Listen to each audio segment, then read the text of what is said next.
So what is the Suzuki Katana like to ride on our Indian roads in our Indian conditions?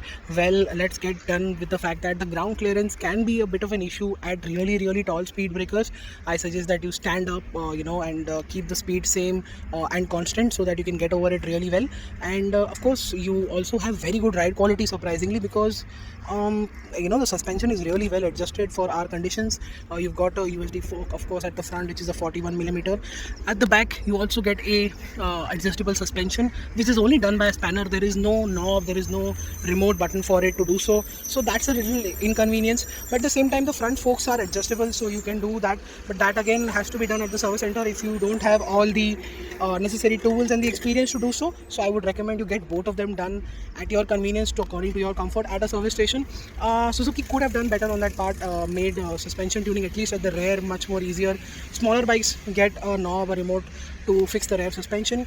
Like I said, ride quality is really impressive. Brakes are really good. The dual disc setup at the front with Brembo brakes is really amazing. The lever bite is also good.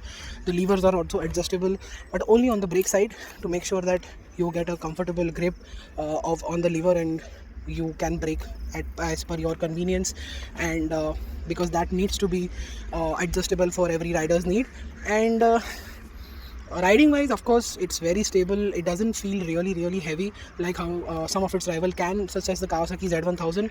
The Suzuki K5 engine has always been brilliant. It just transforms the chassis as well, and this is no exception. This engine is very characterful. It's got its unique exhaust and intake note, and it sounds very good.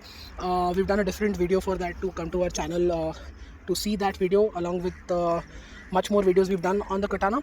And the engine makes 150 PS of power and 106 Newton meters of torque. What that does is gives you a lot of performance that you need, that you will ever need on our roads. You can do 0 to 100 under 4 seconds, and top speed of 200 kilometers an hour is easily achievable on this bike.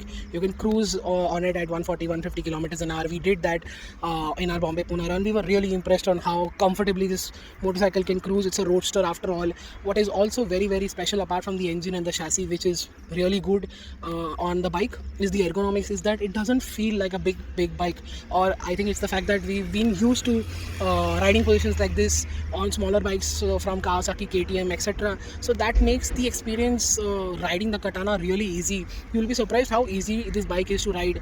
At the same time, it's got a throttle which doesn't need to be opened up to take a U-turn. It doesn't stall at all. It's got an anti-stall technology where if you're taking a U-turn, the engine will never shut off. So that means that the tipping off point of a bike, super bike, is when they're taking a U-turn, and that's where everybody is afraid of.